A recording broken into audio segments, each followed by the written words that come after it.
Kaifa halukum? Ya, alhamdulillah.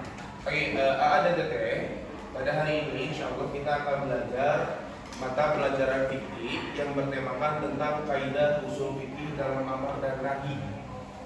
Begitu. Tapi sebelumnya saya ingin bertanya, sejauh mana pemahaman AA Teteh pada materi amar dan nahi ini? Apakah di rumahnya sudah membaca apa itu amar, apa itu nahi, terus bagaimana kaidah usul fikih di antara keduanya? Saya ingin menanyakan itu dulu. Oke, ada yang mau menjawab apa itu makna amar? Kata perintah. Oke, good. Kalau nahi apa? Larangan. Oke, terus saya ingin tanya, sebelum hari ini, pada minggu yang lalu, kalian belajar tentang hal apa? Tentang apa? Tentang amar juga sama? Sudah sampai mana amrnya?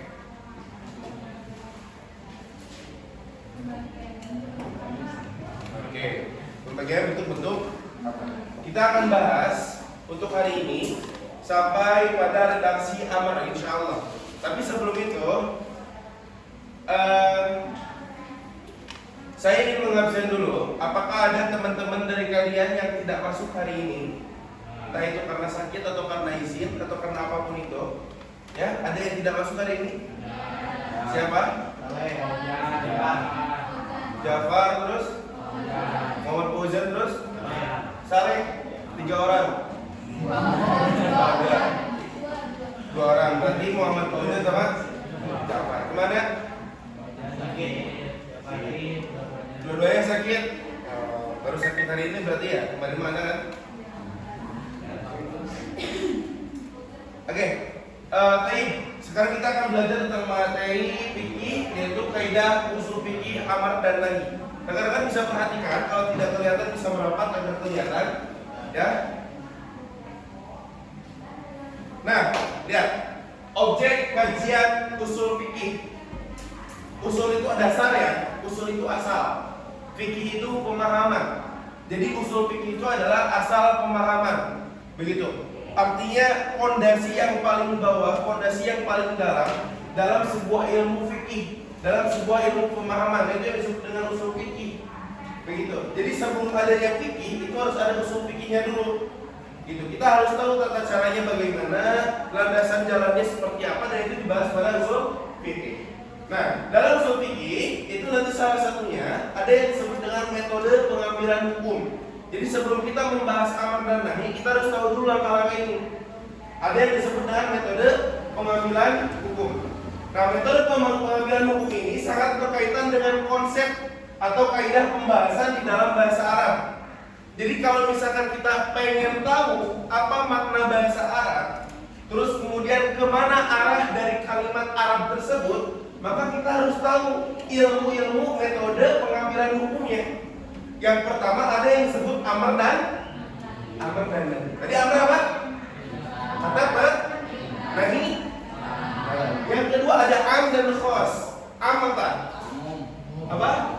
Umum. Khos khusus. Kemudian ada yang disebut dengan mujmal dan mubayyan. Mujmal apa? Yo, kelas 12. Ayo mujmal. Apa itu mujmal? Mujmal itu adalah kalimat-kalimat yang belum jelas maknanya. Oke, sekali lagi ya. Mujmal itu adalah kalimat yang belum jelas maknanya, sehingga dia perlu dimubayyan. Mubayyan itu adalah kalimat yang sudah jelas. Bisa dimengerti? Bisa dipahami? Sekali lagi, mujmal itu maknanya apa? Belum jelas maknanya. Sedangkan mubayyan, yang keempat ada yang disebut mutarodif dan mustarok. Pertanyaannya, mutarodif itu apa? Mustarok itu apa?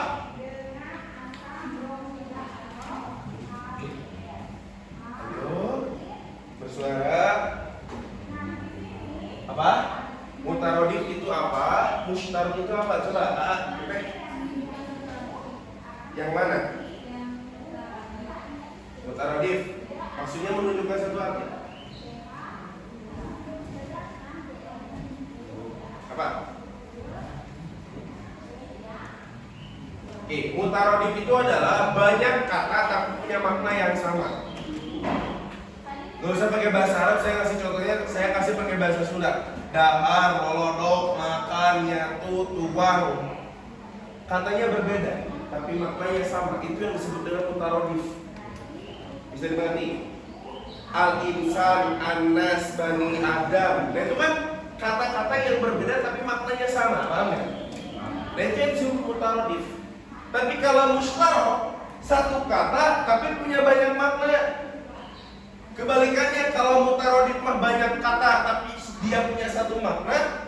Kalau mustarok mah satu kata tapi bisa berbeda-beda maknanya. Begitu. Kegambar gak? Maksudnya? Kegambar maksudnya? Ya, jadi sekali lagi, kalau mutarodif mah punya banyak kata tapi dia punya satu makna. Jadi maknanya sama antara dahar jeung malodok, nyatu jeung barang lembok, misalnya begitu kan. Tuang, makan gitu kan, reda dan lain sebagainya. Kalau mustarok mah satu kata, tapi artinya banyak. Bisa jadi A, artinya bisa jadi B, artinya bisa jadi C, artinya.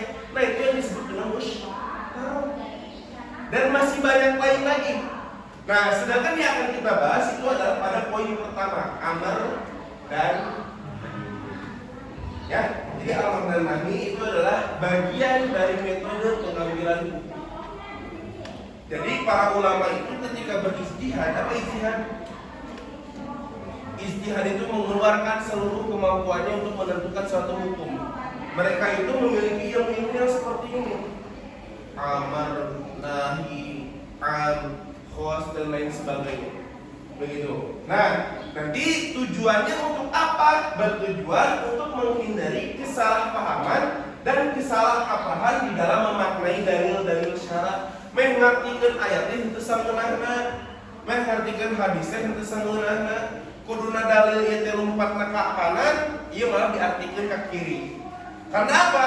Karena belum mengetahui hukum metode pengambilan atau metode pengambilan hukum. Tapi ketika kita sudah menguasai metode pengambilan hukum seperti poin 1, 2, 3, 4, dan 5, nanti kita akan terjaga dari ketidaksalahpahaman, terjaga dari kesalahkaprahan. Jadi nanti kalau misalkan dalilnya harusnya ke kanan ya ke kanan. Begitu. Nah ini tujuannya. Begitu. Ya, bisa dimengerti? Saya mau tanya ulang. Saya tunjuk. Teteh, mujmal itu apa? Mujmal? Tidak lihat buku? Makna yang belum jelas. Yang paling pojok mustarok itu apa? Apa? Mustarok. Mustarok.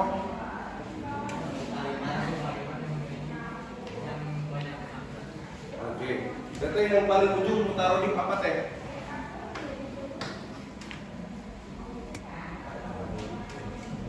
Apa mutarodif?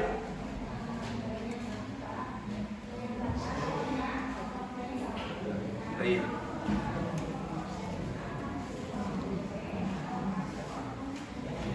Oke, kita lanjutkan ya pada slide berikutnya.